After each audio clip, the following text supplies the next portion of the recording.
আসসালামু আলাইকুম। আচ্ছা, একটা গল্প শেয়ার করি। সেটা হচ্ছে ভারতের প্রাক্তন রাষ্ট্রপতি এপিজে আ আব্দুল কালাম। উনি উনি হচ্ছে একবার একটা চাকরির ভাইবা দিতে গেছে। ঠিক আছে? এটা হচ্ছে ১৯৫৮ সালের ঘটনা। তো ভাইবার ক্যান্ডিডেট ছিল প্রায় ২৫ জন। তো ২৫ জনের মধ্যে ওনার সিরিয়াল ছিল একেবারে লাস্টে। ২৫ নাম্বারে ছিল উনি। তো ফাইনালি ২৪ জন ভাইবা দেওয়ার পরে উনি যখন ঢুকলো, ঠিক আছে? সবাই ভাইবা দেওয়ার জন্য সবাই খুব পরিপাটি হয়ে আসছে। সবাই খুব দেখা গেল যে মানে ফর্মাল লুক, খুব মানে স্টাইলিশ। ভাইবার নরমাল এটা যেটা থাকে। সবার ভাইবা শেষ। উনি ফাইনালি যখন ভাইবা দিতে ঢুকলো, ঢোকার পরে দেখা গেল ওনার পোশাক আশাকে একটা মানে যেটা খাঁটি বাংলায় যেটাকে বলে যে মানে ইংলিশে বলে আনকোথ, যেটা আর কি মানে মোটামুটি এই কি বলে অনাড়ম্বরপূর্ণ একটা পোশাকে সে ঢুকছে। ঢোকার পরে ভাইবার যারা যারা ওইখানে মানে ভিতরে ছিল, যারা যারা ভাইবার ইন্টারভিউয়ার যারা যারা ছিল, তারা তাকে প্রশ্ন করতেছে, আপনি কি মানে এই পদের জন্য ভাইবা দিতে আসছেন? তো বলল, জি স্যার। তো ভিতরে যারা যারা ছিল তারা বলতেছে যে আপনার এই চাকরির জন্য কি কি যোগ্যতা আছে? তো উনি বলল, স্যার, খুব নম্রতার সাথেই বলল যে স্যার, মানে আপনারা এই চাকরির জন্য যেই যেই রিকোয়ারমেন্টস চাইছেন সেগুলো হচ্ছে আমার সবগুলোই আছে। একাডেমিক কোয়ালিফিকেশনস বলেন অথবা আপনারা আপনারা যা যা চাইছেন সকল ধরনের কোয়ালিফিকেশনই আমার কাছে আছে।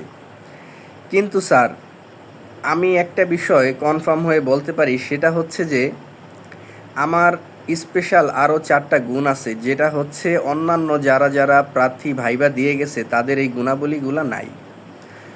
তো ভাইবা বোর্ড তো মানে ওনার ড্রেস আপে, তারপর হচ্ছে ওনার ওনার কথা বলার টোনটাও ছিল দেখা গেল যে একটু গ্রাম্য ভাষায় কথা বলতো। তো ভাইবা বোর্ড মোটামুটি কি বলবে, এটা হচ্ছে যে একটু অন্যভাবেই হয়তো নিচ্ছে। নেয়ার পরে বলতেছে যে ঠিক আছে, বলেন আপনার 4টা কি কি গুণ আছে। ঠিক আছে? তো উনি বলতেছে যে স্যার, ফার্স্ট আমার 1 নাম্বার গুণ হচ্ছে আই ক্যান ফাস্ট।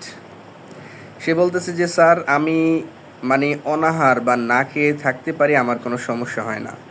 ঠিক আছে? আমার বাবা হইল স্যার একজন জেলে, সমুদ্রে উনি মাছ ধরতে যায়। সমুদ্রে প্রত্যেক দিন মাছ পাওয়া যায় না। যেদিন হচ্ছে আমার বাবা জেলে হিসাবে যেদিন সমুদ্র থেকে মাছ নিয়ে আসে, ওই দিন আমাদের বাসায় রান্না হয়। যেদিন মাছ পায় না সেই দিন হচ্ছে আমাদের উপোস থাকতে হয়। দ্যাট মিন্স আমাদের না খেয়ে থাকতে হয়। তারপরে হচ্ছে স্যার 2 নাম্বারে হচ্ছে আই ক্যান ওয়েট। তো ভাইবার একজন ইন্টারভিউয়ার বলতেছে, ওয়েট বলতে কী ধরনের ওয়েট? তো সে বলতেছে যে স্যার, আমি ইতিমধ্যে আমার পড়াশোনা শেষ করে বেশ কয়েকটা ভাইবা দিচ্ছি, কিন্তু আমার কোথাও চাকরি হচ্ছে না। তো আজকে ভাইবা দেওয়ার পরে যে আমার চাকরি হবে না, এটাও মোটামুটি আমার ভিতরে মানে চাকরি যদি না হয় আমার কোনো অনুশোচনা বা আমার কোনো অনুতপ্ত বোধ, এগুলো আমার ভিতরে কিছু থাকবে না। তো এবং সে বলল যে আমি যদি নাও হয় তারপরে হচ্ছে আমি আবার হচ্ছে আমি আমার মানে চেষ্টাটা কন্টিনিউ বা অব্যাহত রাখবো। আচ্ছা, তো আরও একজন ইন্টারভিউয়ার যিনি পাশে ছিল, উনি তখন বলতেছে যে হচ্ছে আচ্ছা আপনার 3 নাম্বার, তাহলে 3 নাম্বারটা কি? তো উনি বলতেছে যে স্যার, আই ক্যান রিড, মানে আমি পড়তে পারি স্যার। আমি বিশ্বের যত ভাষা আছে তার মধ্যে 14টা ভাষা আমি বুঝতে পারি, 14টা ভাষায় লিখতে পারি, এবং হচ্ছে 14টা ভাষায় আমি কথা বলতে পারি, যেমন রাশিয়ান, ফ্রেঞ্চ, অ্যারাবিক, চাইনিজ, তারপর হচ্ছে স্প্যানিশ। তো এরকম 14টা ভাষায় আমি কথা বলতে পারি। ঠিক আছে? এবং লাস্টে তো ভাইবা বোর্ড তো এখন নর্মালি একটু মানে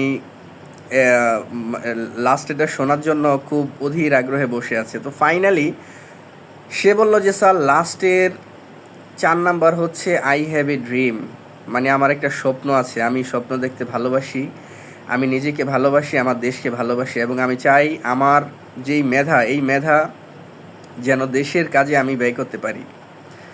তো ফাইনালি উনি ওনার যে অটোবায়োগ্রাফি বা আত্মজীবনী দ্য উইংস অফ ফায়ার যেটা ছিল, সেখানে হচ্ছে উনি এই এই জিনিসটা সে মানে এই বিষয়টা তুলে ধরছিল।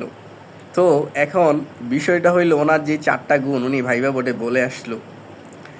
তো এখন ওনার যে আত্মজীবনী সেখানে কিন্তু সে কখনো বলে নাই যে ওনার চাকরি কি হয়েছিল নাকি হয় নাই। তো আপনারা যারা যারা আছেন কাইন্ডলি ভাইভাতে কি চাকরিটা তার হয়েছিল কিনা ফাইনালি যদি কেউ যদি জেনে থাকেন তাইলে কাইন্ডলি হচ্ছে আপনারা প্লিজ বিষয়টা একটু কাইন্ডলি জানাবেন। ঠিক আছে, সবাই ভালো থাকবেন, সবার সুস্থতা কামনা করি। আল্লাহ হাফিজ, আসসালামু আলাইকুম।